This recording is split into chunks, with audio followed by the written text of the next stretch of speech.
الحمد للہ رب العالمین والصلاة والسلام علی رسولہ محمد وعلی آلہ واصحابہ اجمعین اما بعد فاعوذ باللہ السمیع العلیم من الشیطان الرجیم بسم اللہ الرحمن الرحیم یا ایہا الناس، اے لوگو، اعبدوا، عبادت کرو، ربکم، اپنے رب کی، الذی، جس نے خلقا، پیدا کیا، کم، تم کو، والذین، اور انہیں جو، من قبلکم، تم سے پہلے تھے، لعلکم، تاکہ تم، تتقون، بچ جاؤ۔ اسلام جو ہے نا، یہ ایک ایسا دین ہے جو قیامت تک کے لیے آیا ہے اور سب انسانوں کے لیے آیا ہے۔ یاد رکھیے گا، عربوں کے لیے دین نہیں آیا، سارے انسانوں کے لیے آیا ہے۔ یہ نبی علیہ الصلوۃ والتسلیم بھی سبھی انسانوں کے لیے رسول تھے، اور قرآن مجید بھی سب انسانوں کے لیے کتاب ہدایت ہے، اس کا پیغام بھی سب انسانوں کے لیے۔ دوسرا مطلب یہ کہ اسلام کی جو دعوت ہے یہ یونیورسل ہے۔ آپ کرسچینٹی کو دیکھیں تو حضرت عیسیٰ علیہ السلام صرف اور صرف بنو اسرائیل کی طرف بھیجے گئے تھے رسول بنا کے، ساری دنیا کے لیے بھیجے گئے تھے۔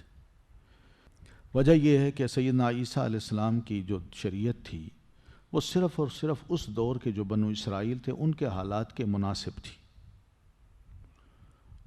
باہر کے لوگوں کے لیے نہیں تھی، ان کو سوٹ ہی نہیں کرتی تھی۔ تو اس لیے وہ محدود سی رسالت ہے۔ سیدنا موسیٰ علیہ السلام کو جو تورات دی گئی یا زبور دی گئی حضرت داؤد علیہ السلام کو، وہ بھی صرف بنو اسرائیل کے لیے دی گئی تھی، دوسروں کے لیے نہیں تھی۔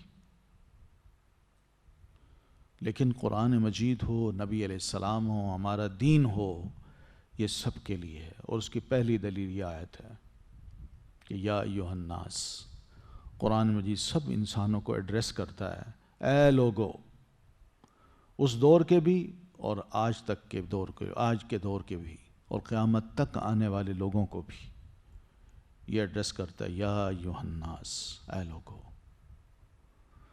اور پھر جب ایڈریس کرتا ہے تو اس کی سب سے پہلے جو دعوت ہوتی ہے، سب سے پہلی دعوت، وہ بھی ہم نے سمجھنی ہے۔ دین میں اہم کیا چیز ہے، موسٹ امپورٹنٹ چیز کیا ہے؟ اگر ہمیں یہ سمجھ آ جائے نا تو ہم چھوٹی چھوٹی باتوں پہ اختلاف نہ کریں، اور جو اہم بات ہے ہم اس کو واقعی اہمیت دیں، اور جو غیر اہم بات ہے اس کو سیکنڈری حیثیت دیں۔ مگر ہماری ناسمجھی، قرآن مجید سے واقفیت کا نہ ہونا، اس کا نتیجہ یہ ہے کہ ہم نے کیا کیا ہے، جو غیر اہم بات ہے اس کو بڑا اہم بنا دیا، اور جو بڑی اہم ہے اس کو غیر اہم بنا دیا۔ اور بڑی اہم بات کیا ہے؟ یہی ہے کہ اعبدوا ربکم، کہ عبادت کرو اپنے رب کی۔ یہ اہم بات ہے، دین کی سب سے اہم بات یہ ہے۔ ہم نے غیروں کو، اپنوں کو جب دین کی طرف بلانا ہے تو ان کو یہی کہنا ہے، اعبدوا ربکم، اپنے رب کی عبادت کرو، یعنی لا الہ الا اللہ کہو، مانو اس کو کہ واقعی اللہ کے علاوہ کوئی معبود برحق نہیں، عبادت کرنی ہے تو صرف اپنے اس رب کی کرنی ہے۔ کیوں کریں؟ کس کی کریں؟ الذی خلقکم، جس نے تمہیں پیدا کیا، یہ وہ تمہارا رب ہے، اس لیے اس کی عبادت کرو کہ اس نے تمہیں پیدا کیا، کسی اور نے تمہیں پیدا نہیں کیا۔ تو جو پیدا کرنے والا ہے اس کی عبادت کی جائے، نہ کہ اس کی عبادت کی جائے جو خود پیدا کیا گیا ہے۔ یہ پہلی دعوت ہے، بڑی اہم دعوت ہے، مسلمان کو بھی سمجھنی چاہیے اور غیر مسلم کو بھی اسی طرف دعوت دینی چاہیے۔ اعبدوا ربکم، اپنے رب کی عبادت کرو۔ رب کا معنی ہم جان چکے، رب العالمین میں، ٹھیک ہے نا؟ کیونکہ اسی نے ہمیں پیدا کیا، اسی نے ہمیں آگے بڑھایا، اسی نے ساری ہماری جو ضرورتیں تھیں وہ پوری کی، کر رہا ہے وہ۔ تو دلیل یہ ہے، کیوں بھئی اس رب کی عبادت کریں؟ دلیل یہ ہے کہ الذی خلقکم، اس لیے کہ اس نے ہمیں پیدا کیا ہے، تو جو پیدا کرتا ہے اسی کی عبادت کی جاتی ہے۔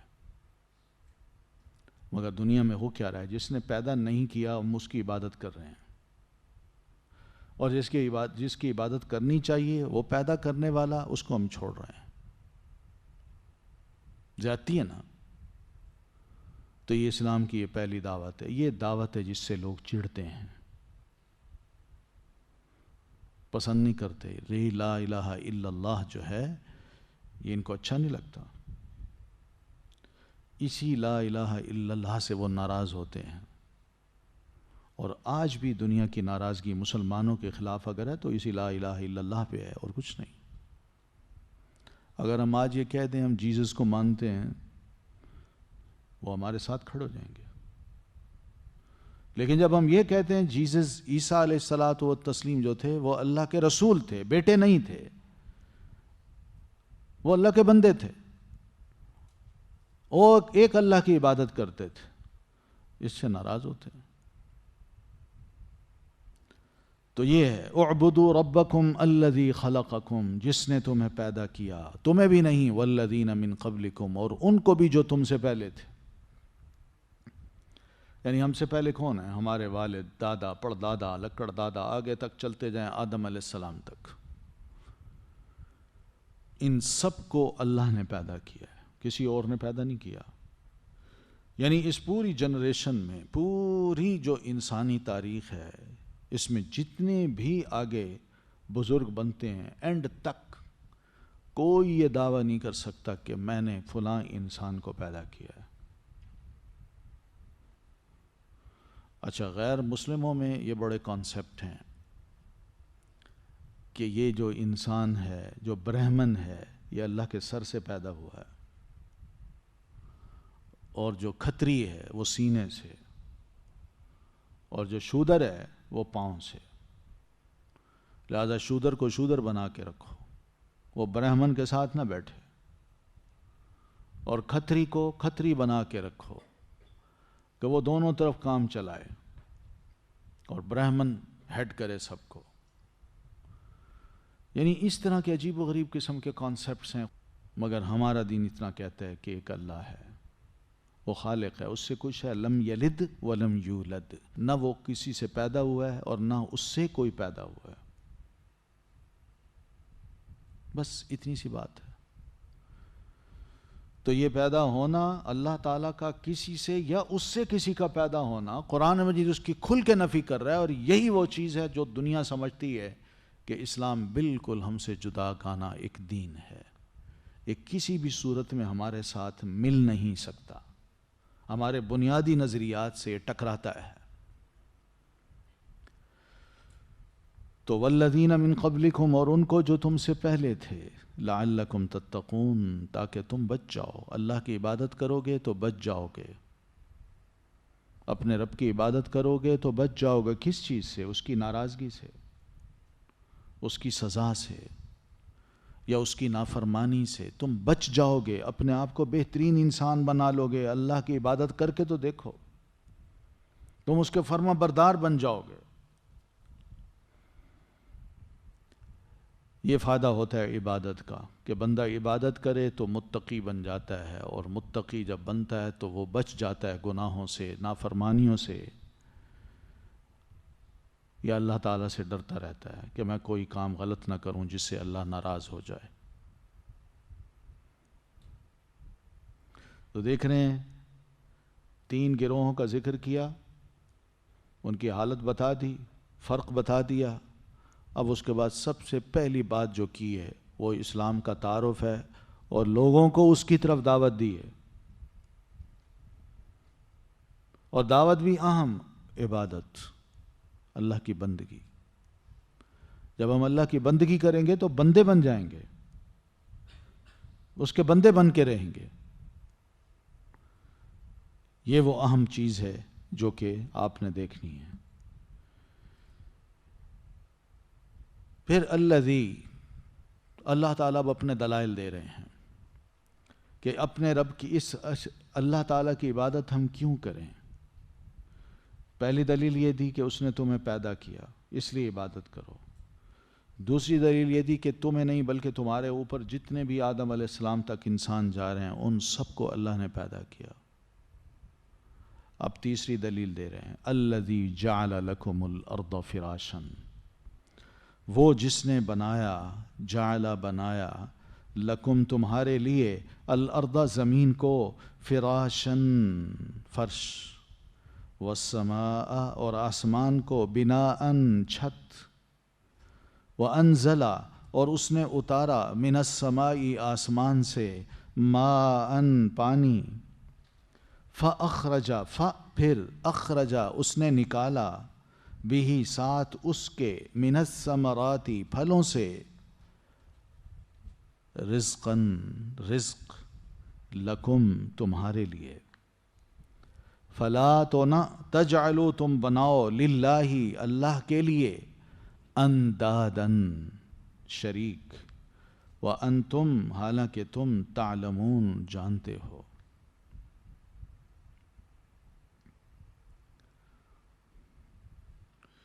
ارض تو خیر زمین کو کہتے ہیں، فراش فراش کو کہتے ہیں، فرش بھی ہم کہتے ہیں، ہے نا؟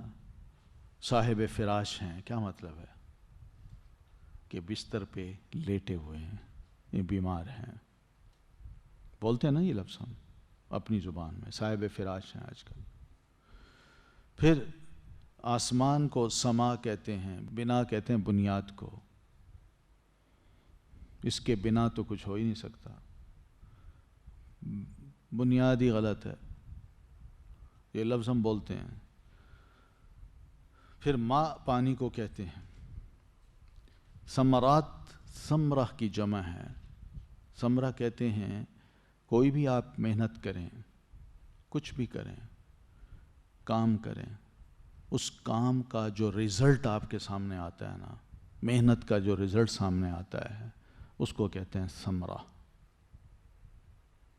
ثمرہ پھل، اسے کہتے ہیں نا محنت کا پھل۔ رزقا لکم، رزقا لکم، فلا تجعلوا للہ اندادا، انداد ند کی جمع ہے، ند، ند کہتے ہیں شریک کو۔ یہ دو قسم کے شریک ہوتے ہیں جو اللہ کے بناتے ہیں لوگ۔ ایک شریک یہ ہوتا ہے کہ جیسے اللہ ہے ویسا یہ ہے، یعنی اللہ کی طرح کسی اور کو سمجھنا کہ یہ بھی اللہ کی طرح ہے، اس کو کہتے ہیں ند۔ سمجھ رہے ہیں؟ شریک، شرک جو ہے یہ دو قسم کا ہوتا ہے، یا مشرک جو ہے نا وہ دو قسم کے یا دونوں میں سے کسی ایک قسم کو لے کے اللہ کا شریک بناتا ہے۔ ایک یہ ہوتا ہے جیسے اللہ تعالیٰ کی ڈائٹی ہے ویسے ہی کسی اور کو سمجھنا کہ یہ بھی ویسا ہی ہے، ویسے سمجھا جائے تو اس کو کہتے ہیں ند۔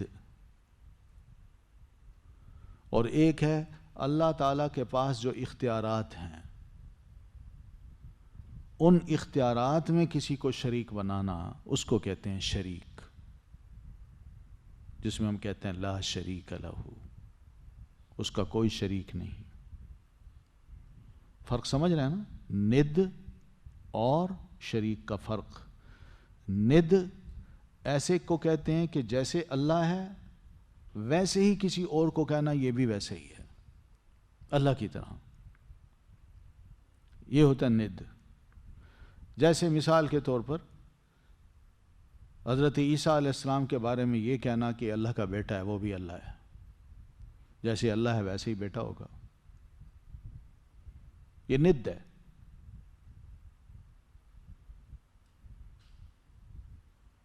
یا ہمارے ہاں لوگ دعویٰ کرتے ہیں کہ اللہ میرے اندر آ گیا اور میں اللہ کے اندر چلا گیا اور ہم ایک ہو گئے، تو یہ دعویٰ کرتے ہیں، ان کو بھی سمجھا جاتا ہے کہ یہ بھی اللہ کی طرح ہیں۔ یہ ند ہے، ند۔ اور شریک کون ہوتا ہے؟ کہ اللہ تعالیٰ کے جو ٹوٹل اختیارات ہیں، وہ اختیارات اللہ کی مخلوق میں سمجھ لینا کہ اس کے پاس بھی یہ اتھارٹی ہے، یہ بھی کر سکتا ہے، جس کو پنجابی میں کہتے ہیں یہ بھی کرنی والا ہے۔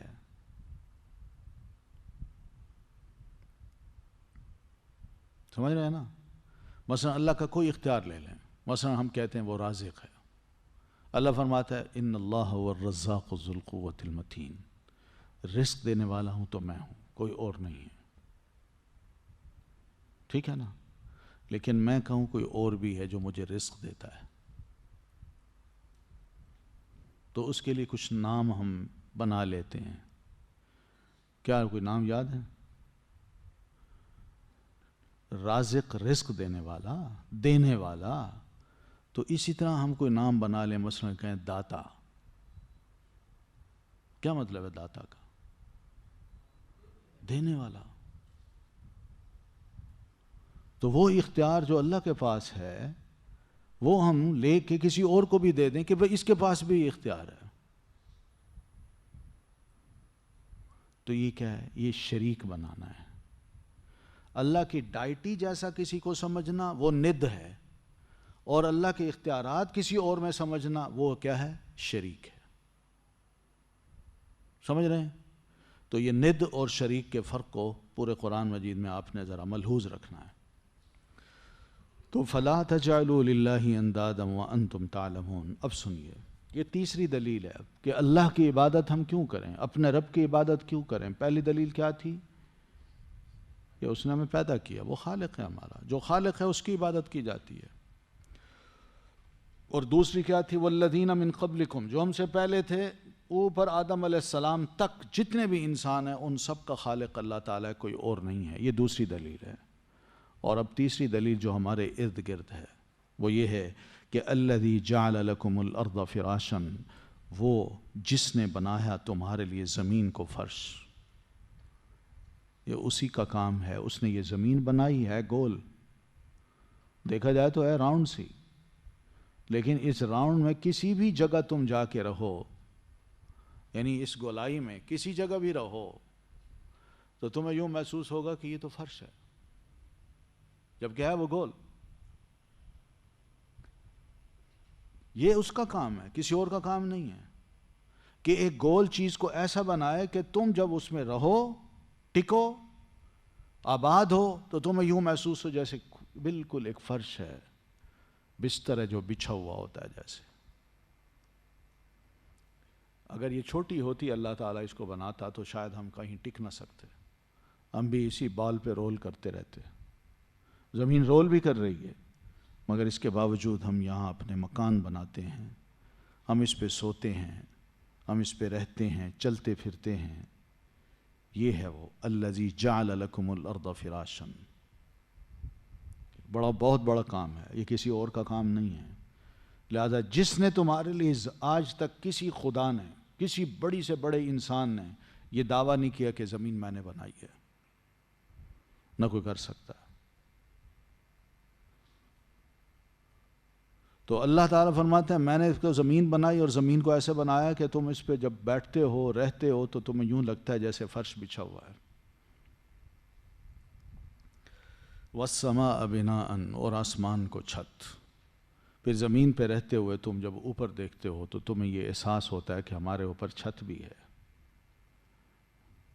کھلی فضا ہو تو انسان ڈرتا ہے، چھت ہو تو اپنے آپ کو محفوظ پاتا ہے.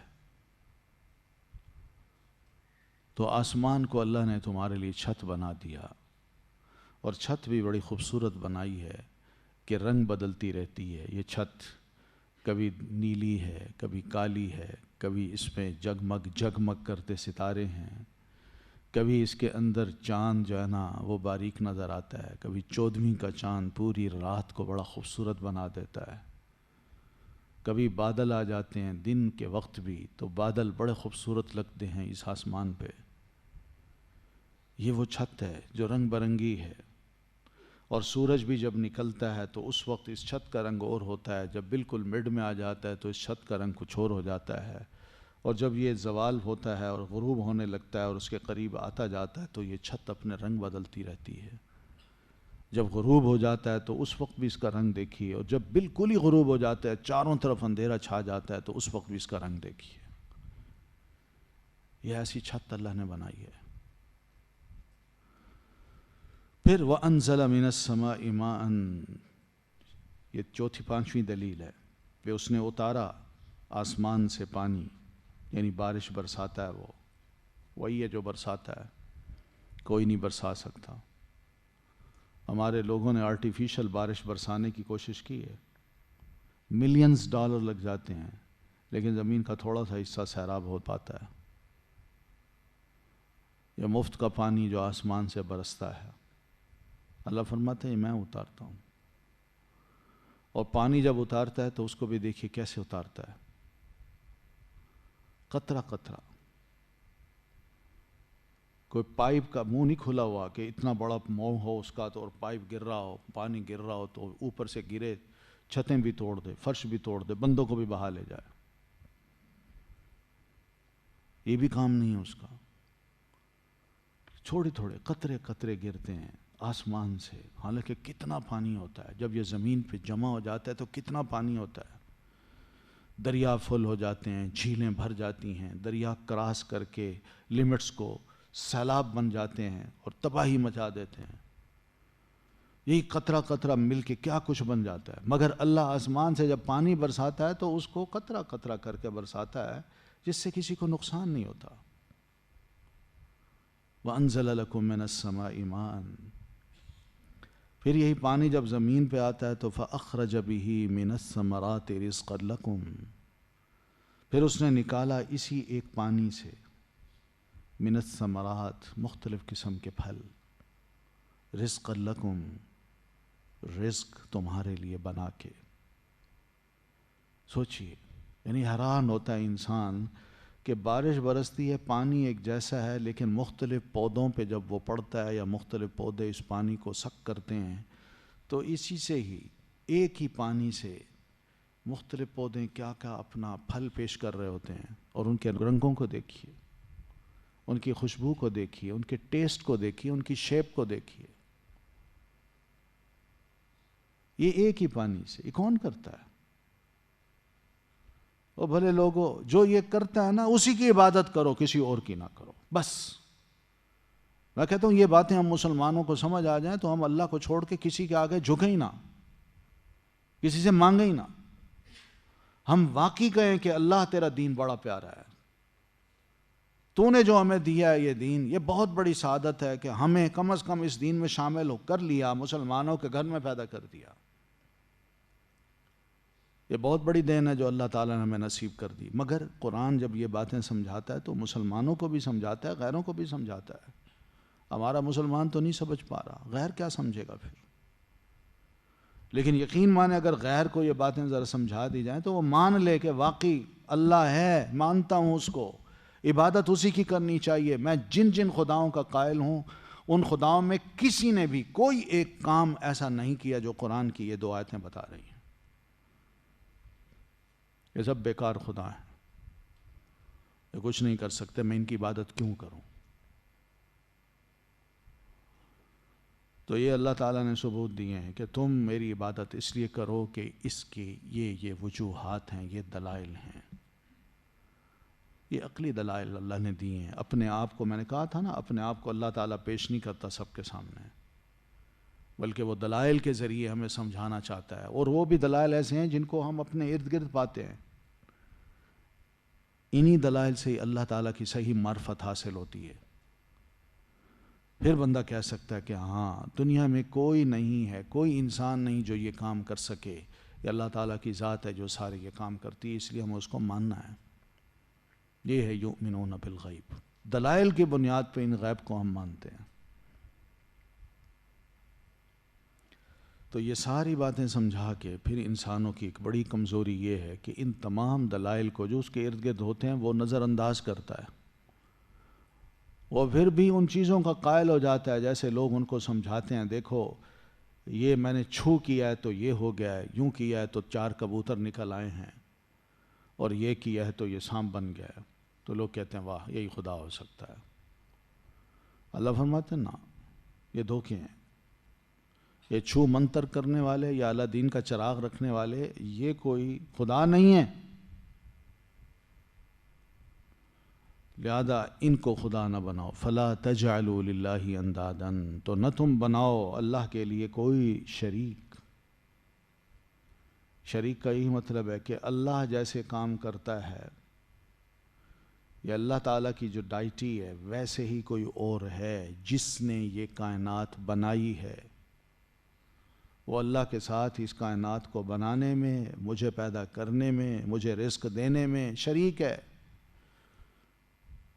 اس لیے میں پہلے دن کا آپ کو کہا تھا کہ جو مجوسی ہیں وہ دو خداؤں کے قائل ہیں. ایک نیکی کی طرف بلاتا ہے، دوسرا برائی کی طرف. تو دو خدا ہیں، خدا دو ہیں مگر دونوں ہیں خدا. دونوں کو ایک جیسا تسلیم کرنا یہ ند ہے. اللہ جیسا کوئی ہے ہی نہیں.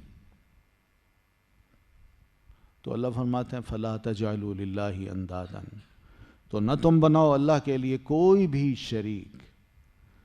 وَأَنْتُمْ تَعْلَمُونَ، حالانکہ تم جانتے ہو. یہ ایک ایک انسان کو کہا کہ تمہارے علم میں ہے، تم جانتے ہو کہ یہ کام سوائے اللہ کے کوئی اور نہیں کر سکتا. یہ صرف اللہ تعالیٰ کے کام ہیں، کوئی اور اس کا شریک ہے ہی نہیں. جو بھی دعویٰ کرے گا کہ میرے پاس میں وہی ہوں جیسے اللہ ہے، تو یہ اس کا دھوکہ ہے، فراڈ ہے، وہ نہیں ہو سکتا. واللہ فرعون نے یہ دعویٰ کیا تھا نا، انا ربکم الاعلی، میں تمہارا رب ہوں. کیا ہے وہ کیا کہہ رہا ہے کہ جیسے اللہ ہے میں ویسے ہوں. تم اس کو رب مانتے ہو، میں وہی یہاں ہوں اور میں بڑا ہوں. کہا تھا نا اس نے. تو پھر کیا اس کا حشر ہوا ہے. تو اس لیے کوئی بھی دنیا میں شروع سے لے کر آخر تک ہم کسی کو تسلیم نہیں کر سکتے کہ وہ اللہ جیسا ہے، یا اللہ تعالیٰ کے جو ٹائٹلز ہیں، اختیارات ہیں، وہ کسی دوسرے کے پاس ہیں، اور وہ بھی وہی اختیارات استعمال کر سکتا ہے جو اللہ اختیار استعمال کرتا ہے. یہ کانسیپٹ بھی شرک والا ہے، اور ند بنانا بھی یہ شرک والا کانسیپٹ ہے. ان دونوں کو اللہ تعالیٰ فرماتے ہیں تم نے نہیں اپنانا، انسانوں نے نہیں اپنانا. وجہ کیا ہے؟ کیوں روکتا ہے یہ؟ کیوں عبادت پہ زور دے رہا ہے اللہ تعالیٰ؟ وجہ یہ ہے کہ ہمارا خالق وہ ہے، تو ہم جس کا کھاتے ہیں اسی کا گیت گائیں. یہ نمک حرامی ہوگی، یہ کھلائے کوئی اور ہم گن گائیں کسی کے. یہ کوئی پسند نہیں کرتا، کوئی بھی پسند نہیں کرتا، انسان بھی پسند نہیں کرتے. پھر دوسری بات یہ کہ جب اللہ نے پیدا کیا، وہی کھلا رہا ہے، وہی پلا رہا ہے، تو میں اس کا یہ رائٹ جو عبادت کا ہے یا اس کے جو اختیارات ہیں، وہ کہتا ہے میں رحمان ہوں، میں رحیم ہوں، میں رازق ہوں، میں مشکل کشا ہوں، میں حاجت روا ہوں. وہ کہتا ہے میں ہوں. میں اللہ کے ان اختیارات کو لے کے کسی اور کو تھوپ دوں، مجھے کس نے اختیار دیے؟ یہ تو اللہ کو غصہ دلانے والی بات ہے. اور بھئی کرتا میں ہوں، میرے رائٹس تم کسی اور کو دے دیتے ہو. دنیا میں آج کے ہیں نا، کوئی رائٹس کسی کے چھینے تو کیا کرتے ہیں لوگ؟ مرنے مارنے پر تل جاتے ہیں. اور اگر اللہ کے رائٹ ہم چھین کے کسی اور کو دے دیں تو سوچیں اللہ کو غصہ نہیں آئے گا؟ تو اس لیے یہ نصیحت کی ہے فَلَا تَجْعَلُوا لِلَّهِ أَنْدَادًا وَأَنْتُمْ تَعْلَمُونَ. سمجھ آ رہی ہے؟ تو اس وجہ سے شرک بہت بڑا گناہ ہے، سب سے بڑا گناہ یہی ہے. اور دین میں سب سے پہلے سب سے اہم چیز وہ اللہ کی پہچان ہے، وہ لا الہ الا اللہ کی پہچان ہے. اسی کی دعوت دینی ہے، پہلے اسی کو ماننا ہے، پھر دوسرے کو اسی کی دعوت دینی ہے. یہ نہیں کہنا کہ لا الہ الا اللہ کی دعوت ہم اس کو نہ دیں، اس کو کہیں تمہیں وضو کا طریقہ آتا ہے. یہ سیکنڈری چیزیں ہیں. تم نماز پڑھتے ہو، تمہیں نماز آتی ہے، یہ سیکنڈری چیزیں ہیں. پہلے دعوت دیجیے اسی کی. جب کلمہ پڑھ لے گا اس کے بعد اللہ کرے گا اور بہت سی باتیں سیکھ لے گا. وَإِن كُنتُمْ فِي رَيْبٍ مِّمَّا نَزَّلْنَا عَلَىٰ عَبْدِنَا فَأْتُوا بِسُورَةٍ مِّن مِّثْلِهِ وَادْعُوا شُهَدَاءَكُم مِّن دُونِ اللَّهِ إِن كُنتُمْ صَادِقِينَ. وَإِن اور اگر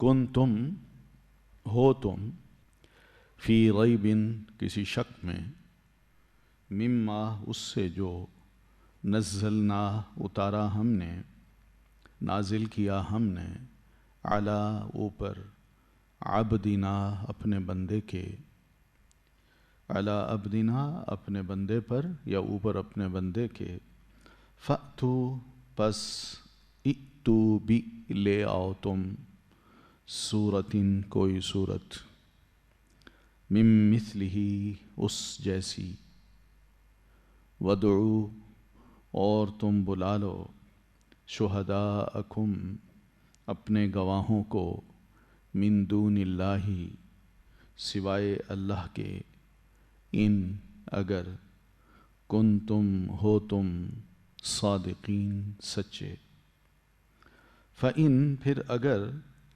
لم نہ تفعلوا تم نے کیا ولن اور ہرگز نہیں تفعلوا تم کر سکو گے فاتقوا پس اتقوا ڈرو النار اس آگ سے التی وہ جو وقود ایندھن ہے ہاں اس کا الناس لوگ والحجارہ اور پتھر اعدت تیار کی گئی ہے واسطے کافرین کافروں کے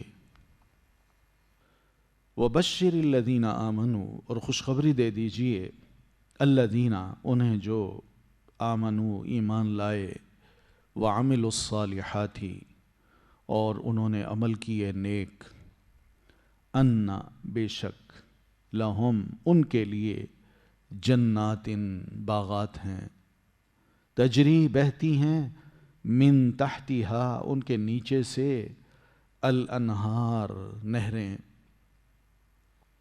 کلما جب کبھی رزقو وہ دیے جائیں گے منہا ان سے من ثمرتن کوئی پھل رزقن بطور رزق قالو وہ کہیں گے ھذا یہ الذی وہی ہے جو رزقنا ہم دیے گئے من قبلو اس سے پہلے اور اتو وہ دیے جائیں گے بھی اس سے متشابہہ ملتا جلتا ولہم اور ان کے لیے فیہا ان میں ازواجن بیویاں ہوں گی مطہرتن نہایت پاکیزہ وہم اور وہ فیہا ان میں خالدون ہمیشہ رہنے والے ہیں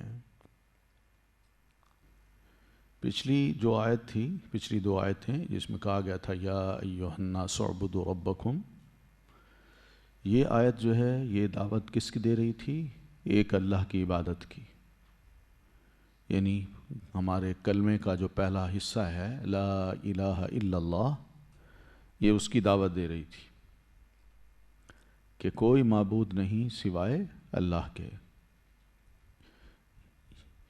آج کی جو آیت ہے یہ دعوت دے رہی ہے محمد الرسول اللہ کی کیسے وَإِن كُنتُمْ اور اگر ہو تم فی ریب کسی شک میں مما نزلنا اس سے جو نازل کیا ہم نے علی عبدنا اپنے بندے پر تو کون مراد ہیں اپنے بندے رسول اللہ صلی اللہ علیہ وسلم رسول اللہ صلی اللہ علیہ وسلم پر قرآن مجید اللہ تعالیٰ نے نازل کیا جو ہی اس کا نزول شروع ہوا آپ کی نبوت کا جو تاج تھا وہ آپ کے سر پہ رکھ دیا گیا تو وہ لوگ جب قرآن کو اللہ کی کتاب نہیں مان رہے تو اس کا دوسرا مطلب کیا ہے وہ رسول اللہ کو نہیں مان رہے کہ اگر آپ اللہ کے رسول ہیں تو پھر تو ماننے میں کوئی رکاوٹ نہیں اور اگر ہم آپ کو رسول جب مانتے ہی نہیں تو پھر قرآن کو کیوں مانیں یہ بنیاد ہے انکار کی تو اس کا کیا مطلب قرآن کو ماننے سے پہلے رسول کو ماننا پڑتا ہے سمجھ آئی رسول اللہ صلی اللہ علیہ وسلم پر پہلے بندہ ایمان لائے گا پھر قرآن کو مانے گا جو شخص یہ دعویٰ کرتا ہے کہ میں قرآن کو مانتا ہوں اور رسول اللہ صلی اللہ علیہ وسلم کو ایک طرف کرتا ہے اس کا دعویٰ جھوٹا ہے کیونکہ قرآن مجید اللہ کے رسول صلی اللہ علیہ وسلم پر اترا ہے آپ اللہ کے رسول ہیں آپ کو پہلے نبوت یا رسالت عطا کی گئی اور اس کے بعد آپ پر قرآن نازل ہونا شروع ہوا. ٹھیک ہے نا؟ تو پہلے رسول اللہ کو ماننا پڑتا ہے، اس کے بعد ہم قرآن مجید کو مانیں گے. تو اس لیے یہاں بات یہ کی گئی کہ اگر تم شک میں ہو، کوئی ڈاؤٹ ہے تمہیں کہ ہو سکتا ہے محمد الرسول اللہ صلی اللہ علیہ وسلم نے خود لکھا ہو، یا انہوں نے کہیں سے پڑھا ہو، یا کسی نے ان کو پڑھایا ہو اور پھر اپنی زبان میں اپنے الفاظ میں ڈھال کے یہ قرآن مجید بنا کے پیش کر رہے ہوں، اگر ان میں سے کسی کے بارے میں بھی کوئی شک ہے، کوئی امکان سمجھتے ہو ہے، تو پھر ایسا ہے کہ ہم تمہیں کہتے ہیں فَأْتُوا بِسُورَةٍ مِّن مِّثْلِهِ، تو لے آؤ تم ایک صورت اس جیسی. اس قرآن مجید میں بے شمار صورتیں ہیں، بڑی بھی ہیں چھوٹی بھی ہیں، اور بہت چھوٹی بھی ہیں. 3 آیتوں والی بھی ایک صورت ہے. تو اللہ فرماتے ہیں کہ ٹھیک ہے، پھر تم ایسا کرو، چھوٹی بڑی درمیانی کسی بھی سائز کی کوئی ایک صورت اس قرآن جیسی لے کے آ جاؤ اور کہو کہ یہ دیکھیے اگر محمد صلی اللہ علیہ وسلم بنا سکتے ہیں تو ہم بھی بنا سکتے ہیں. کیونکہ اگر تمہارا یہ دعویٰ ہے کہ انہوں نے گھڑا ہے قرآن مجید، تو پھر تم بھی گھڑ سکتے ہو. تو لے آؤ ایک صورت کوئی بھی وہ لے کے آؤ، تاکہ یہ ثبوت مل جائے دنیا والوں کو کہ نہیں، یہ محمد صلی اللہ علیہ وسلم نے اپنا بنایا ہے، ہم خود بھی بنا سکتے ہیں. اور یہ بھی کہا وَادْعُوا شُهَدَاءَكُمْ مِن دُونِ اللَّهِ إِن كُنتُمْ صَادِقِينَ، اور بلا لو تم اپنے گواہوں کو سوائے اللہ کے. دون اللہ کا جو لفظ ہے اس کو سمجھیے گا، ایک اللہ تعالیٰ ہے، اور اللہ کے علاوہ جو چیز بھی ہے وہ دون ہے، وہ اللہ نہیں ہے. ایک اللہ تعالیٰ ہے اور ایک اللہ کے علاوہ جو بھی چیز ہے وہ دون ہے، سوا، یعنی اللہ کے سوا. اس میں کیا ہیں؟ فرشتے بھی ہیں، سورج چاند بھی ہیں، اللہ کے نبی بھی ہیں، رسول بھی ہیں، صدیق بھی ہیں، شہداء بھی ہیں، ولی بھی ہیں. یہ سب اللہ نہیں ہیں، یہ دون اللہ ہیں. دون کا مطلب عربی زبان میں حقیر ترین چیز کو بھی کہا جاتا ہے. حقیر ترین چیز، یعنی اللہ کے مقابلے میں ہر شے حقیر ہے، یہ بھی یاد رکھیے گا. تو اس لیے دون اللہ کا لفظ بڑا اہم ہے، ایک پورے قرآن مجید میں بار بار آئے گا، بار بار آئے گا. تو انتہائی حقیر چیز کو بھی دون کہتے ہیں، اور اللہ کے سوا جو چیز ہے اس کو بھی دون کہتے ہیں. تو فرشتے مل جائیں، سارے کے سارے نبی مل جائیں، ولی مل جائیں، شہید مل جائیں، صدیق مل جائیں، دنیا کے سارے لکھاڑی مل جائیں، تو وَادْعُوا شُهَدَاءَكُمْ، اور بلا لو تم اپنے گواہوں کو، جو حاضر، شاہد کہتے ہیں جو حاضر ہو. جو گواہ ہوتا ہے وہ حاضر ہوتا ہے، گواہی دیتا ہے نا. تو جو بھی لوگ حاضر ہیں تمہارے، جو بھی، ان سب کو جمع کر لو. ان کنتم صادقین، اگر تم اپنی بات میں سچے ہو، یعنی یہ سمجھتے ہو کہ محمد صلی اللہ علیہ وسلم نے یہ گھڑا ہے، تو پھر تمہیں ایک چیلنج دیا جاتا ہے کہ قرآن کے مقابلے میں ایک صورت بنا کے لے آؤ. اور اس سلسلے میں تم اکیلے نہیں، بلکہ اللہ کے سوا دنیا کی ہر شے کو، ہر انسان کو، ہر ادیب کو، ہر شاعر کو، ہر لکھاڑی کو جمع کر لیجئے اور قرآن جیسی ایک چھوٹی سی صورت بنا کے لائیے. پتہ چل جائے گا کہ تمہارا دعویٰ سچا ہے. کتنی بڑی بات ہے جو قرآن مجید نے کہی ہے، اور الحمدللہ یہ 1500 سال سے قرآن مجید کے اندر موجود ہے اور مسلسل یہ چیلنج دے رہی ہے. جو بائبل ہے نا اس وقت، یا اولڈ ٹیسٹامنٹ یا نیو ٹیسٹامنٹ، جو بھی ہیں، ان کے بارے میں کوئی بھی چیلنج کہے مسلمان کو کہ تم لکھ کے لاؤ، تو ایک مسلمان اس سے بہتر تحریر جو ہے نا وہ پیش کر سکتا ہے. بہتر. لیکن قرآن مجید کے بارے میں جو ان کو کہا گیا ہے، اس سے بہتر کیا اس جیسا بھی قرآن مجید یا اس جیسی صورت بھی لکھ کے نہیں لا سکتے۔ یہ سچائی کی دلیل کہ قرآن مجید واقعی اللہ تعالیٰ کا کلام ہے، نبی علیہ الصلاۃ والتسلیم کا نہیں ہے۔ اچھا، آپ کبھی اس بات کو بھی سوچیں، یہ قابل غور چیز ہے کہ رسول اللہ صلی اللہ علیہ وسلم قرآن مجید سنا رہے ہیں، اس کا اثر لوگوں پہ ہوتا ہے اور لوگ چینج ہو رہے ہیں، ان کے دلوں پر اس کا اثر ہوتا ہے۔ یہ الزام لگا رہے ہیں کہ یہ ان کا اپنا گھڑا ہوا ہے، کوئی ان پر وحی نازل نہیں ہوتی۔ اب اس الزام میں آپ خود سوچیں کہ پیچھے کیا چیز ہوتی ہے۔ ایک دشمنی ہوتی ہے، دوسرے مقابلے کی بھی انسان ٹھان لیتا ہے، اور پھر وہ جذبہ ہو، دشمنی کا جذبہ، وہ بھی موجود ہے۔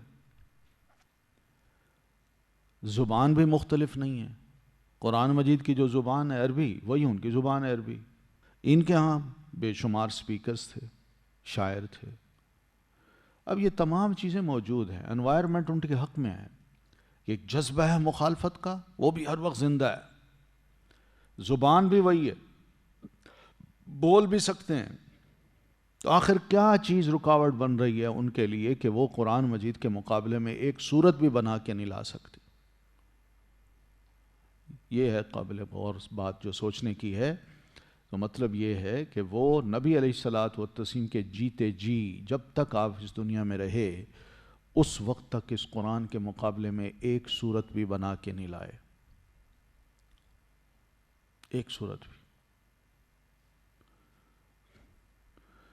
تو اس لیے اللہ تعالیٰ فرماتے ہیں فَإِن لَّمْ تَفْعَلُوا، پھر اگر نہ تم نے کیا، یعنی تم ابھی تک، مدینہ میں یہ صورت نازل ہوئی ہے، تم ابھی تک اس قرآن مجید کی کسی صورت کے مقابلے میں ایک صورت بنا کے نہیں لائے، ابھی تک، باوجود اس کے کہ سارے جو عوامل ہیں وہ موجود ہیں۔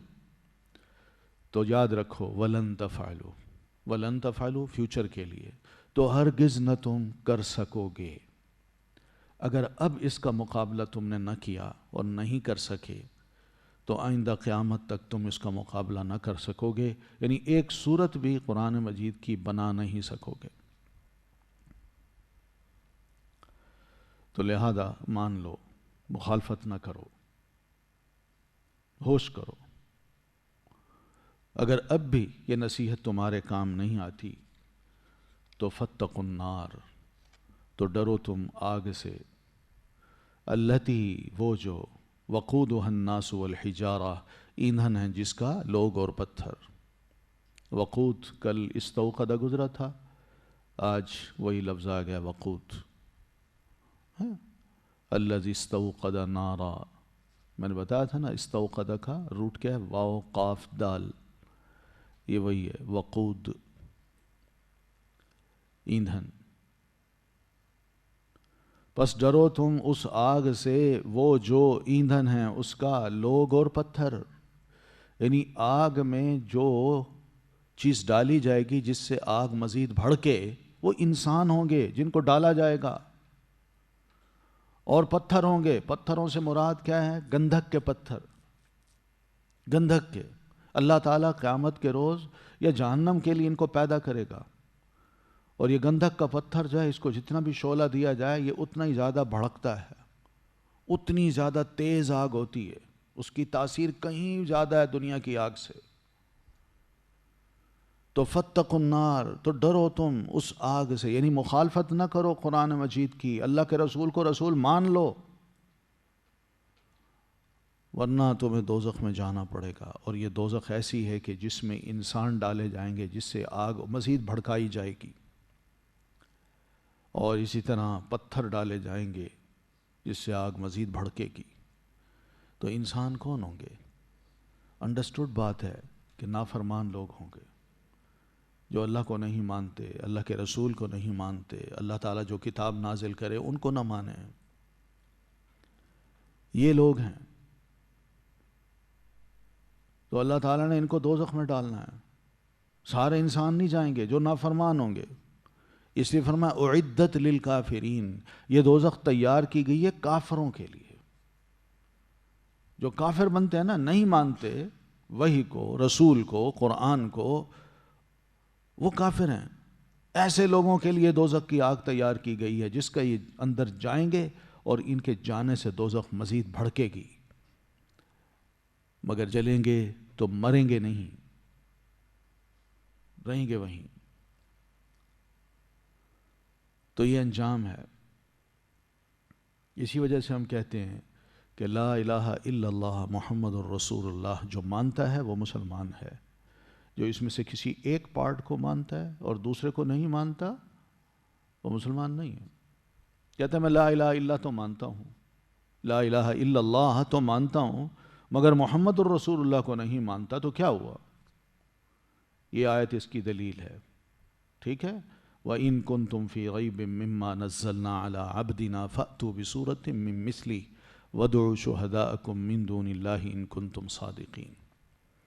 آگے فرمایا فَإِن لَّمْ تَفْعَلُوا، اگر تم نہ کر سکے، تم نے نہ کیا، وَلَن تَفْعَلُوا، تو ہرگز نہ کر سکو گے، مقابلہ نہ کرو، لہذا مان لو رسول اللہ صلی اللہ علیہ وسلم کو اور قرآن مجید کی کتاب کو کہ آپ پر ہی نازل ہوئی ہے، آپ کی بنائی ہوئی نہیں ہے، اللہ کا کلام ہے. اللہ نے آپ کو رسول منتخب کر کے آپ پہ یہ کتاب نازل کی ہے. ٹھیک ہے. تو یہ دو دلائل ہمیں ملتے ہیں، دونوں آیتوں میں دلائل ملتے ہیں. لا الہ الا اللہ محمد الرسول اللہ کی پوری تفصیل اس میں مل جاتی ہے. ٹھیک ہے. جب میں اس لیے بات کر رہا ہوں کہ ذرا تھوڑا سا سوچیے گا کہ لا الہ کہاں سے ڈیڈیوس کیا گیا ہے، محمد الرسول اللہ کہاں سے ڈیڈیوس کیا گیا ہے؟ وہ انہی 4 آیتوں سے. ٹھیک ہے. یہاں بتایا کہ وَبَشِّرِ الَّذِينَ آمَنُوا، اور خوشخبری دے دیجئے ان لوگوں کو جو ایمان لائے، یعنی جو اللہ کی وحدانیت پر اور رسول اللہ صلی اللہ علیہ وسلم کی رسالت پر ایمان لائے. پچھلی 4 آیتوں کو انہی کے ساتھ ہم نے ملانا ہے، ورنہ کافر اور مومن کا فرق پتہ نہیں چلے گا. ٹھیک ہے. تو خوشخبری دے دیجئے ان لوگوں کو جو ایمان لائے. تو ایمان کیا ہے؟ اللہ کی وحدانیت، لا الہ الا اللہ اور محمد الرسول اللہ. وعملوا الصالحات، اور جنہوں نے عمل کیے نیک. صالح، ٹھیک ہے، یہ ہے لفظ ہے صالحہ، اس کی جمع ہے صالحات. صالحتن، اس کی جمع کیا ہے؟ صالحات. اور اگر میل لیں تو صالحون، اس کی جمع ہوگی صالحون. ٹھیک ہے. تو صالحات کون سے عمل ہیں، کون سے عمل ہوتے ہیں جو نیک ہوتے ہیں؟ صالح، صاد لام ہا اس کا روٹ ہے. ٹھیک ہے. صلحہ، صلحہ اس کا معنی ہوتا ہے ایک چیز کا درست ہونا، درست ہونا، اس میں کسی قسم کا عیب نہ ہو، ٹھیک ہو، پرفیکٹ ہو، کوئی عیب اس میں نہ ہو، اس کو کہتے ہیں صالح.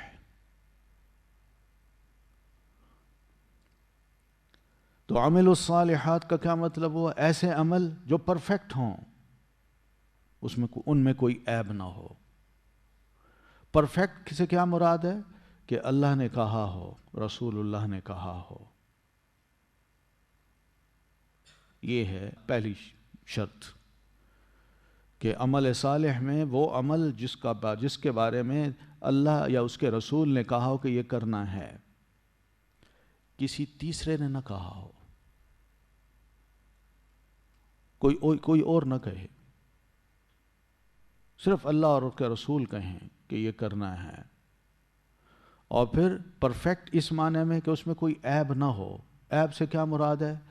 مراد یہ ہے کہ وہ عمل جب ہم کریں تو اس طرح کریں کہ اچھی نیت ہو، خالص اللہ کے لیے، اور جس طرح اللہ کے رسول صلی اللہ علیہ وسلم نے کیا ہے وہ عمل میں بھی ویسا ہی کروں، یہ پرفیکٹ ہوگا۔ سمجھ رہے ہیں؟ یہ دو اہم باتیں ہیں، یہ بار بار یہ لفظ آئے گا، عامل الصالحات۔ تو پہلی چیز کیا بتائی تھی میں نے؟ اللہ اور اس کے رسول نے کہا ہو، کسی تیسرے نے نہ کہا ہو، کیونکہ کسی اور کو ہم لے آئیں گے تو پھر اس کو وہ مقام دے دیں گے جو اللہ کا ہوگا یا رسول اللہ کا ہوگا، وہ ہم مقام نہیں دے سکتے کسی کو، ٹھیک ہے؟ کیونکہ اللہ نے یہ عمل قبول کرنے ہیں، اللہ نے بتانا ہے یہ نیک عمل ہے، اور رسول اللہ صلی اللہ علیہ وسلم نے بتانا ہے یہ نیک عمل ہے، کسی اور کوئی اتھارٹی نہیں ہے کہ وہ لوگوں کو یہ کہے یہ بھی نیک عمل ہے۔ سمجھ آ رہی ہے نا؟ تو پہلی شرط کیا ہے کہ اللہ اور اس کے رسول نے کہا ہو، اور پرفیکٹ ہونے کا مطلب یہ ہے کہ اس میں کسی قسم کا کوئی عیب نہ ہو، عین رسول اللہ صلی اللہ علیہ وسلم کی سنت کے مطابق ہو، جیسے آپ نے کیا ہے میں وہ عمل کروں، اپنی طرف سے کوئی شے نہ ایڈ کروں نہ کم کروں۔ اس کو کہتے ہیں عمل صالح۔ اب یہی اصول اگر آپ سامنے رکھیں نا تو آپ بہت سی چیزوں سے بچ جائیں گے جو آج کل ہمارے معاشرے میں عام گھومتی پھرتی ہیں۔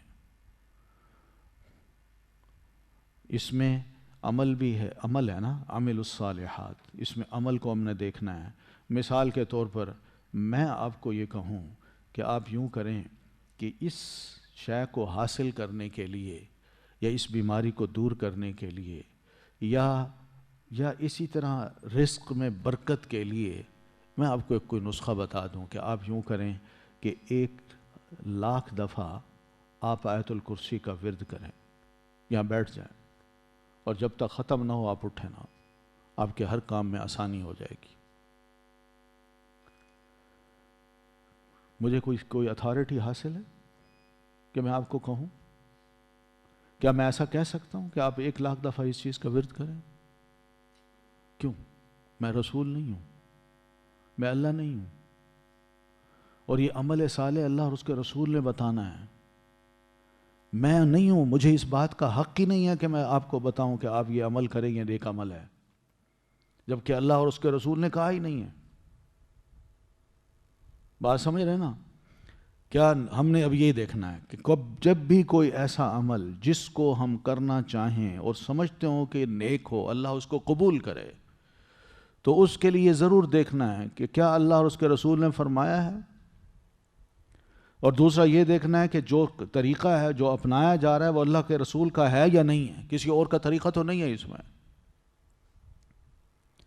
یہ دو چیزیں ہوں گی تب جا کے وہ عمل صالح ہوگا، ورنہ وہ عمل صالح نہیں ہوگا۔ اس لیے جتنے بھی کام ہوتے ہیں نا، سب نیکی کے ہم جب سنتے ہیں فلاں یہ کرتا ہے، فلاں یہ کرتا ہے، نہیں، ان کو چھوڑیے، آپ اس چیز کو دیکھیے کہ جس عمل کو میں کر رہا ہوں کیا رسول اللہ صلی اللہ علیہ وسلم نے اس کے بارے میں کہا ہے،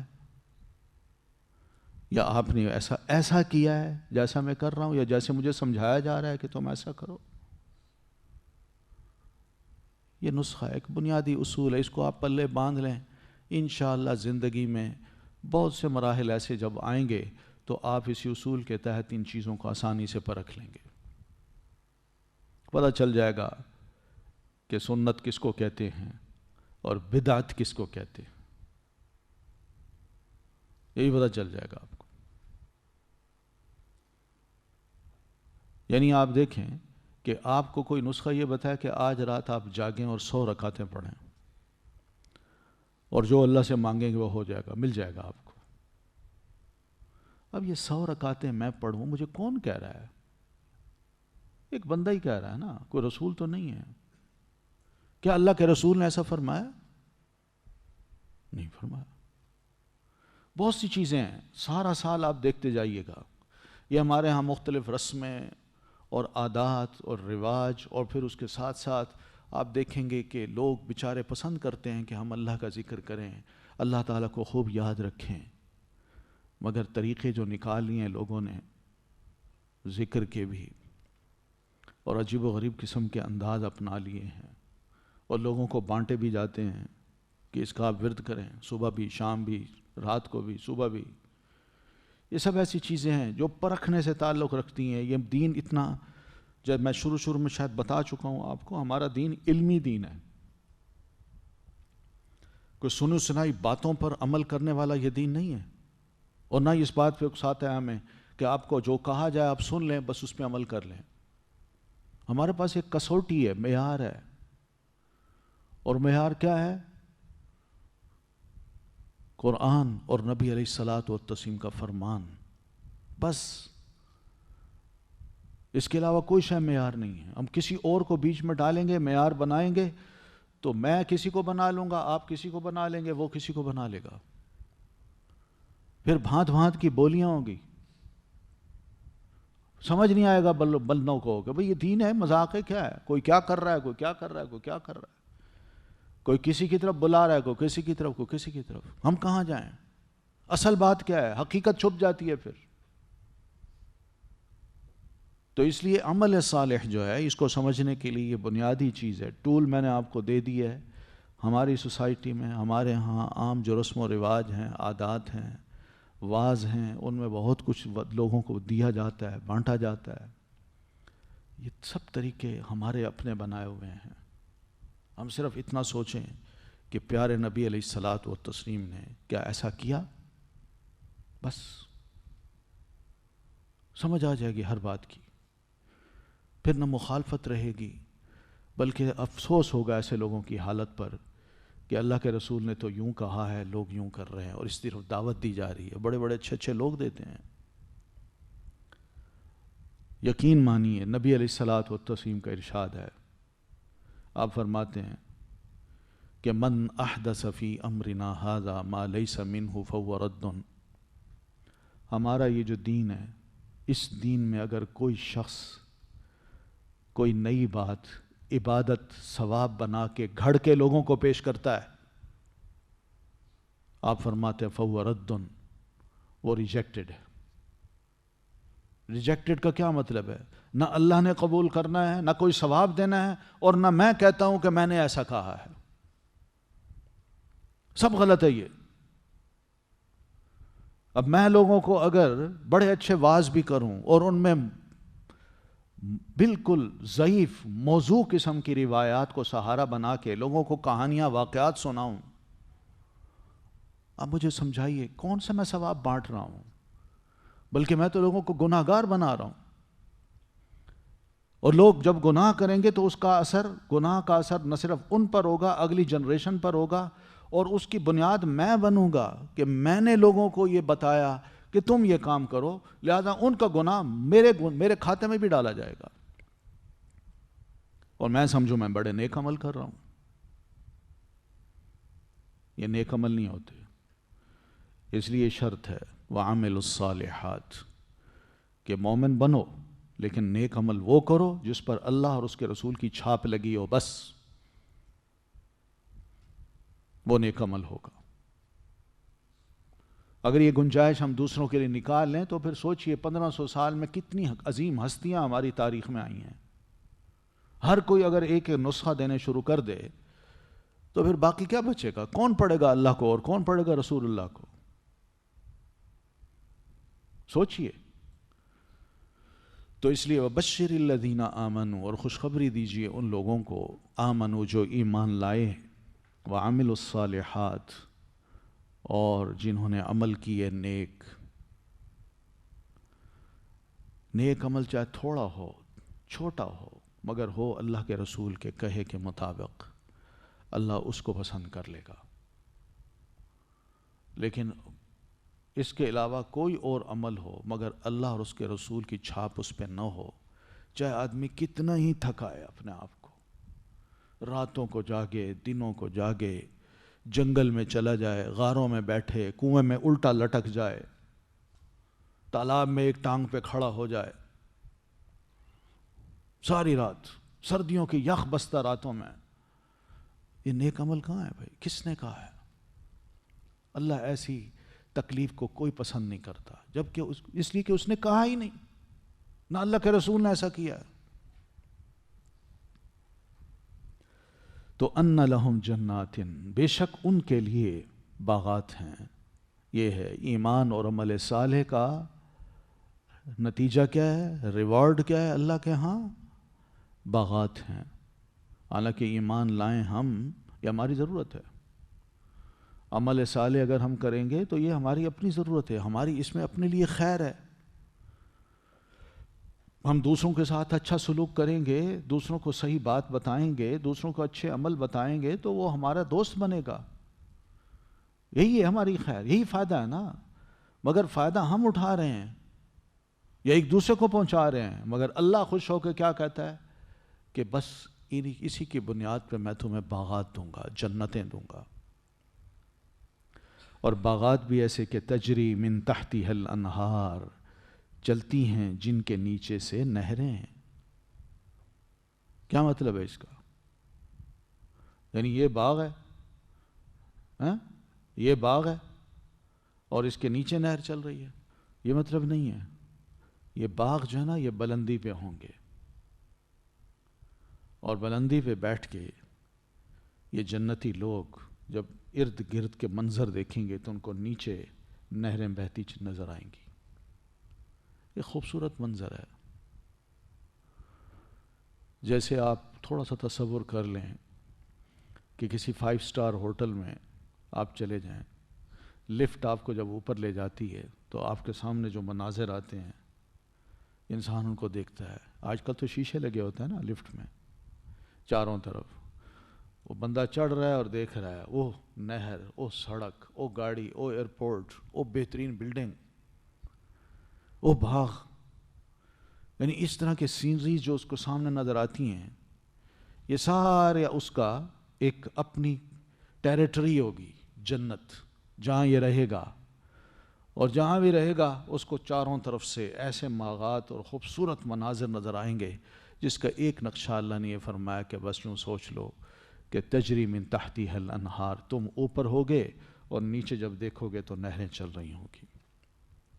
اور نہر کی جمع ہے انہار. ایک نہر نہیں ہوگی، کئی نہریں ہوگی. یہ نہریں وہ نہیں ہیں جس کا پانی بہتا بہتا بس جا کے سمندر میں گر جائے، جس کا استعمال نہ ہو. یہ نہریں دودھ کی ہیں، شہد کی ہیں، صاف ستھرے پانی کی، اس کی ہیں. اور اس کے علاوہ اور کس کی ہیں؟ شراب کی. تو یہ نہریں ہیں. قرآن میں اس کا ذکر ہے. یہ ضرورت ہے، جنتی آدمی کی خوراک ہے، اللہ تعالیٰ نے وہاں بنائی ہے، تیار کر رکھی ہے. جس طرح اوپر فرمایا نا اعدت للکافرین، تیار کر دی گئی ہے کافروں کے لیے. یعنی دوزخ اس وقت موجود ہے، اللہ نے بنا رکھی ہے. یعنی اسی طرح جنت بھی اس وقت موجود ہے، اللہ نے اس کو بنا رکھا ہے. یہ نہیں کہ قیامت کے روز بنائے گا، تیار ہے. اعدت، تیار کر دی گئی ہے للکافرین، کافروں کے لیے. یعنی ان کے مقابلے میں جنات بھی تیار ہیں. اس لیے کہ بندے جب فوت ہوتے ہیں یا مومن ہوتے ہیں یا کافر ہوتے ہیں تو مومن کو مرتے ہی جنات دکھا دی جاتی ہیں اور کافر کو مرتے ہی آگ دکھا دی جاتی ہے. اس لیے یہ بھی یاد رکھیے دونوں چیزیں تیار ہیں. بس ہمارا اس دنیا سے ذرا سانس بند ہونے کی دیر ہے. ان دونوں مقامات میں سے کسی ایک مقام پہ ہم نے جانا ہے. کلما رزقوا منہا، کلما جب کبھی رزقوا وہ دیے جائیں گے، منہا ان باغات سے، من ثمرتن کوئی پھل، رزقن بطور رزق، قالو وہ کہیں گے ھذا یہ ہے، الذی یہ وہی ہے جو، رزقنا ہم دیے گئے، من قبل اس سے پہلے. یعنی ان باغات میں ان کو کوئی بھی رزق کھانے کے طور پر، مثلا کوئی پھل دیا جائے گا کھانے کے طور پر، یہ لیجئے بسم اللہ کیجئے، یہ جنت کا ایک پھل ہے، بہترین پھل، کھائیں گے بڑا محظوظ ہوں گے، لذیذ پھل، خوشبودار، جس کا ذائقہ بھی بڑا بہت اچھا. اللہ فرماتے ہیں وہ کھا چکے ہوں گے پھر اسی طرح ان کو ایک اور پھل دیا جائے گا کہ یہ بھی لیجئے، تو یہ دیکھتے ہی اس کو کہیں گے کہ ھذا الذی رزقنا من قبل، یہ تو وہی پھل ہے جو ہمیں پہلے دیا گیا ہے، پھر وہی لایا گیا، انار دیا تھا ابھی، پھر وہی انار دے دیا، انگور دیے تھے پھر وہی انگور لا کے دے دیے، شیپ بھی وہی، رنگ بھی وہی، سب کچھ وہی۔ اللہ فرماتے ہیں وَأُتُوا بِهِ مُتَشَابِهًا، مگر اصل بات یہ ہوگی کہ وہ دیے جائیں گے اس سے ملتا جلتا، پھل وہی ہوگا، ایک انار یا ایک انگور جو پہلے کھا چکے، اب دوسری انگور جو آئیں گے وہ وہی ہوں گے، انگور ہی ہوں گے، ویسے ہی ملتے جلتے ہوں گے، مگر جب کھائیں گے تو ٹیسٹ اس کا بالکل مختلف ہوگا، پہلے سے بھی زیادہ لذیذ۔ یہ ہے جنت۔ انگوروں کی قسمیں ہیں نا یہاں بھی، دنیا میں ہے نا، اناروں کی بھی ہیں، آموں کی بھی ہیں، کون سا پھل ہے جس کی قسمیں نہیں ہیں؟ یہاں بھی ہم دیکھتے ہیں ہر ایک کا ٹیسٹ مختلف ہے۔ تو جنت میں بھی یہی ہوگا کہ جب کبھی بھی ان کو کوئی پھل دیا جائے گا وہ کہیں گے ابھی تو پہلے کھایا پھر وہی دے دیا، لیکن اللہ فرماتے ہیں وَأُتُوا بِهِ مُتَشَابِهًا، اور وہ دیے جائیں گے اس سے ملتا جلتا، ورنہ ٹیسٹ میں بالکل مختلف ہوگا۔ یہاں تو کھٹے بھی ہوتے ہیں نا، کڑوے بھی ہوتے ہیں، وہاں ایسی بات نہیں ہوگی، پہلے سے زیادہ لذیذ ہوگا، پہلے سے زیادہ میٹھا ہوگا، ذائقے کے اعتبار سے، لطف کے اعتبار سے وہ پہلے سے کہیں برتر ہوگا، بہتر ہوگا۔ تو یہ دوسری چیز مل گئی جنتیوں کو۔ پہلی چیز کیا ملی؟ جنت، جو ٹھکانہ ہے نا۔ ہم انسانوں کی کیا کیا ضرورتیں ہیں دنیا میں، ہم کیا چاہتے ہیں آپ بتائیں، دل میں کیا امنگیں ہیں؟ یہی ہوتی ہے نا خواہش کہ ایک اچھا سا باغ ہو، گھر ہو اس میں میرا، اور پھر اس باغ میں کھانے پینے کی وافر چیزیں ہوں، رزق کا سامان ہو، یہ دوسری خواہش ہوتی ہے نا۔ اور تیسری کیا ہوتی ہے؟ تیسری بھی اللہ نے فرمایا وَلَهُمْ فِيهَا، اور ان کے لیے فیہا، ان باغات میں، ازواجن، یہ زوج کی جمع ہے، ازواج، زوج جیسے انگلش میں کہتے ہیں نا اسپاؤز کو، یہی معنی یہاں ہے، ازواجن، عورت کے لیے مرد اس کا زوج ہے، ٹھیک ہے، اور مرد کے لیے اس کی بیوی اس کی زوج ہے۔ تو زوج کا لفظ مرد کے لیے بولا جاتا ہے اور عورت کے لیے بولا جاتا ہے۔ آپ آگے پڑھیں گے کہ اسکن انت وزوجک الجنت، کہ آدم تم رہو اور تمہاری زوج جنت میں رہے، ٹھیک ہے۔ زوجہ بھی بیوی کو کہا جاتا ہے، لیکن زوج بھی کہا جاتا ہے عربی زبان میں۔ تو ازواج کا یہ مطلب ہوا کہ کوئی جنتی جو انسان نیک تھا، دنیا میں تھا، بے شک شادی شدہ تھا، مگر اس کے عمل اچھے تھے، اس کی بیوی کے عمل بد تھے، تو اللہ تعالیٰ نے ان دونوں میں جو علیحدگی کر دی، میاں جنت میں چلا گیا اور بیوی خدا نخواستہ دوزخ میں چلی گئی، تو اب یہ جنت میں جو جائے گا تو اکیلا جائے گا، لیکن وہیں پر ان کے لیے ان کی بیویاں ہوں گی۔ اور یہی معاملہ عورت کا بھی لے لیں کہ عورت اگر نیک ہے اور میاں بد ہے، عورت کو اللہ جنت میں بھیجتا ہے اور میاں کو دوزخ میں بھیجتا ہے، تو اب یہ عورت جب جنت میں جائے گی تو وہاں اس کے لیے اس کا خاوند ہوگا جو اللہ تعالیٰ نے اس کے لیے وہاں بنایا ہوگا، اس کو داخل کیا ہوگا جنت میں۔ ایک تو یہ مطلب ہے، اور دوسرا ازواج کا مطلب یہ بھی ہے کہ دونوں میاں بیوی اگر نیک تھے اور دونوں کو اللہ تعالیٰ نے وہاں بھیجا ہے، تو دونوں کو اللہ تعالیٰ ایسا مقام اس کی بیوی کو دے گا کہ جنت کی جو حوریں ہیں ان سب سے بڑھ کر وہ زیادہ خوبصورت ہوگی وہ بیوی۔ تو اس طرح یہ ہے وہ رونق جنت کی کہ باغات ہیں، گھنے سائے ہیں، پھلدار درخت ہیں، چشمے ہیں، کھانے پینے کی بے شمار چیزیں ہیں، پھر بیوی بھی ہے۔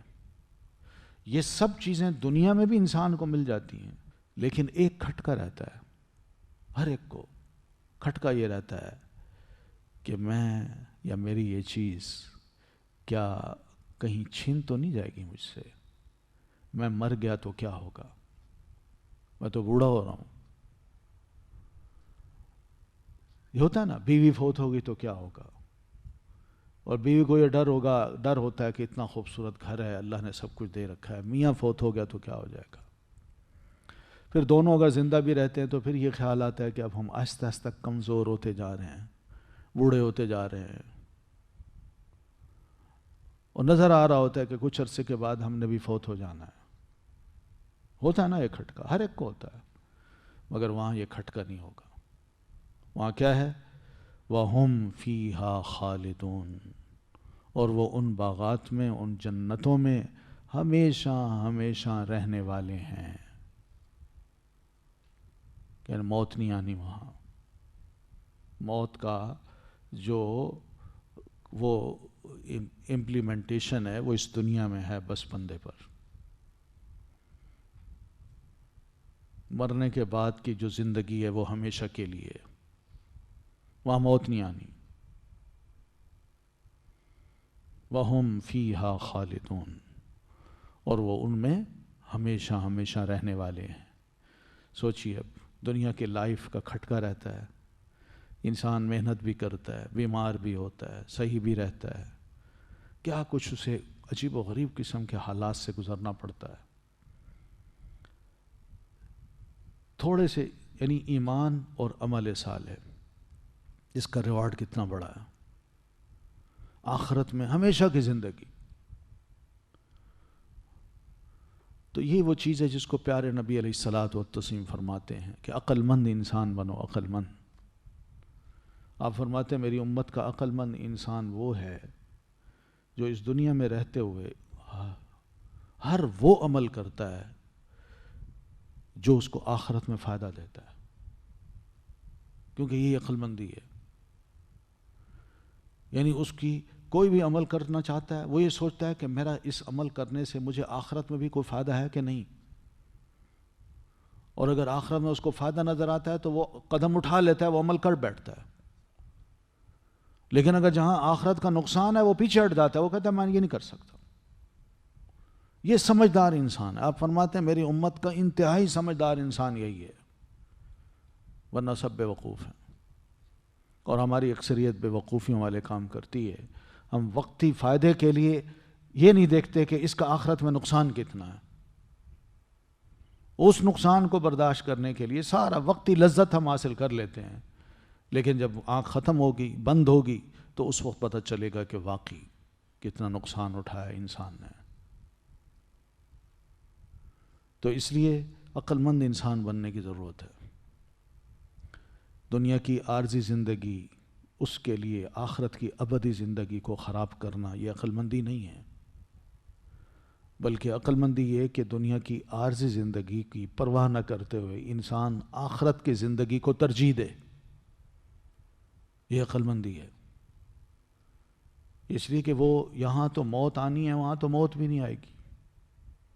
وہاں تو اللہ تعالیٰ نے، نبی علیہ الصلوۃ والتسلیم فرماتے ہیں کہ دوزخی دوزخ میں ہوں گے، جنتی جنت میں ہوں گے، تو ان کے درمیان ایک مینڈھا لایا جائے گا، انہی کے سامنے اس مینڈھے کو ذبح کر دے گا۔ ذبح کرنے کے بعد جنتی کو کہے گا کہ یہاں تم نے خلود لا موت، تم نے یہاں ہمیشہ رہنا ہے، اب تمہیں موت نہیں آئے گی۔ اور ادھر بھی دوزخیوں کو بھی کہے گا خلود لا موت، تم نے یہاں ہمیشہ رہنا ہے، تمہیں موت اب نہیں آئے گی۔ بس موت کو ذبح کر دیا ہے، موت اب ہے ہی نہیں۔ سوچیے کیا آخرت کی زندگی ہے، وہاں مرنا بھی چاہیں تو موت نہیں آئے گی۔ تو اس لیے یہ بات سمجھائی جا رہی ہے کہ دیکھو مان لو، ورنہ یہ دوزخ ہے، انسان ہی اس کا ایندھن بنیں گے، اور پتھر یہ کافروں کے لیے ہم نے تیار کر رکھی ہے، اور باغات ان لوگوں کے لیے جو مومن ہیں اور عمل صالح کرتے ہیں. ٹھیک ہے. تو وَلَهُمْ فِيهَا أَزْوَاجٌ مُطَهَّرَةٌ، اور ان کے لیے ان میں بیویاں ہوں گی مطہرہ، نہایت پاکیزہ. یہ ازواج کا مطلب بیویاں بھی کرتے ہیں، جیسے میں نے بتایا زوج کا کیا مطلب ہے، لیکن اکثر علماء نے ازواج کا یہاں مطلب کیا ہے وَلَهُمْ کی بنیاد پہ کہ ان مردوں کے لیے ہوں گی ان باغات میں بیویاں. اور بیوی بھی کیسی؟ مطہرہ. یہ مطہرہ کا لفظ سمجھنے کا ہے، انتہائی پاک صاف یہ بیوی ہوگی. پھر اس کا ایک مطلب یہ بھی ہے صاف ستھری کا، کہ وہ صرف اپنے خاوند کو، جس کو اللہ تعالیٰ نے جس کے ہاتھ میں اس کو دینا ہے، یہ صرف اس کے لیے ہوگی. اس کے خیالات اتنے پاکیزہ ہوں گے کہ وہ کسی اور کے بارے میں سوچے گی نہیں، پیور اپنے اس خاوند کے لیے ہوگی جس کو اللہ تعالیٰ نے یہ نصیب کر دینی ہے. یہی مراد یہ ہے کہ اس کے اندر یہ فحاشی یا اسی طرح اوپن ہونا غیر مردوں کے سامنے، بے حیا ہونا، یہ چیز وہ نہیں ہوگی، وہاں اس کے پاس نہیں ہوگی. وہ صرف اور صرف خالص اپنے خاوند کے لیے ہوگی بس. یہ ہے کتنی عجیب سی خوبصورت سی لائف ہے کہ انسان اپنی اسی لائف میں اپنا وقت گزارے اور ہر اعتبار سے مطمئن ہو، خوش بھی ہو، مطمئن بھی ہو، اور اس کو محسوس ہو کہ میری وہ بیوی، یہ بیوی جو ہے میرے لیے کتنی لائل ہے، کتنی مخلص ہے. یہ جو ہم دنیا میں لکھتے ہیں نا صرف تمہارا، یہ جو میسج ملتے جاتے ہیں، یا صرف تمہاری، کوئی کسی کا نہیں ہے، جھوٹ ہے. یہ جنت میں یہ چیزیں کہیں جا سکتی ہیں. مطہرہ کا مطلب یہ بھی ہے کہ وہ صرف اپنے خاوند کی ہوگی، اس کی نظریں اسی کے لیے، شرم و حیا اسی کے لیے، بس کسی اور کے لیے نہیں. پیور زندگی، پیور، ملاوٹ سے پاک. چلیں باقی انشاءاللہ پھر باتیں کل ہوں گی، یہیں تک اتفاق کرتے ہیں. اقول قولی ھذا واستغفر اللہ لی ولکم ولسائر المسلمین برحمتک یا ارحم الراحمین. السلام علیکم ورحمۃ اللہ.